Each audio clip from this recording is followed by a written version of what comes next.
একটি বৃত্তের ব্যাস 26 সেন্টিমিটার হলে এর পরিধি নির্ণয় করো। ওকে, তাহলে বৃত্তটা কি আমার আগে জানতে হবে। এটা হলো একটা বৃত্ত, এটা হলো কি একটা বৃত্ত, এটা হলো কি কেন্দ্র।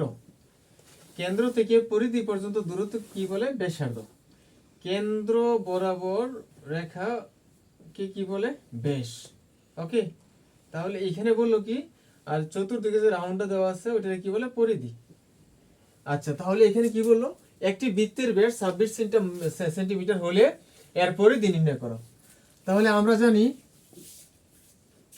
বৃত্তের পরিধি, আমরা জানি বৃত্তের পরিধি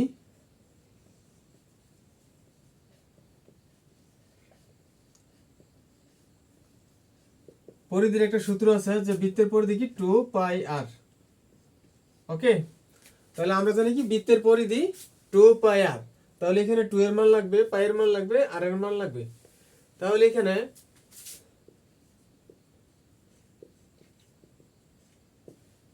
বৃত্তের ব্যাস, এখানে বৃত্তের ব্যাস দেওয়া আছে কত? 26 সেন্টিমিটার।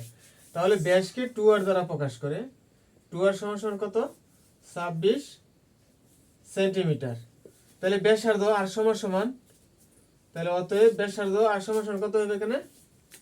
26/2 সেন্টিমিটার। তাহলে এখানে 2 দিয়ে 26টা ভাগ দিলে কত হয়? 13 দুগুণে 26, 13 সেন্টিমিটার। তাহলে এখানে একটা বৃত্তের ব্যাস 26 সেন্টিমিটার হলে এর পরিধি নির্ণয় করো। তাহলে পরিধি বলতে টোটালটা, এই পরিধি নির্ণয় করতে বলছি। তাহলে এখানে বৃত্তের ব্যাস দেওয়া আছে কত? 26 সেন্টিমিটার। তাহলে এখানে ব্যাসার্ধ পাইছে কত? 13 সেন্টিমিটার। ওকে, তাহলে আর পরিধি চাইছি। তাহলে পরিধির সূত্র কি? এখানে 2πr।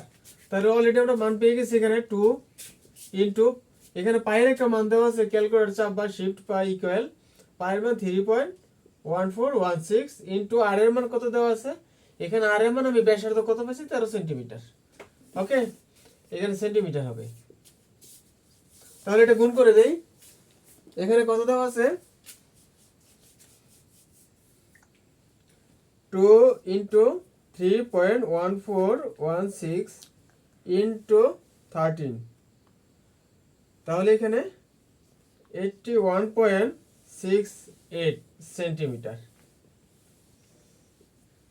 এই হলো আনসার। আশা করি সকলে বুঝতে পেরেছো।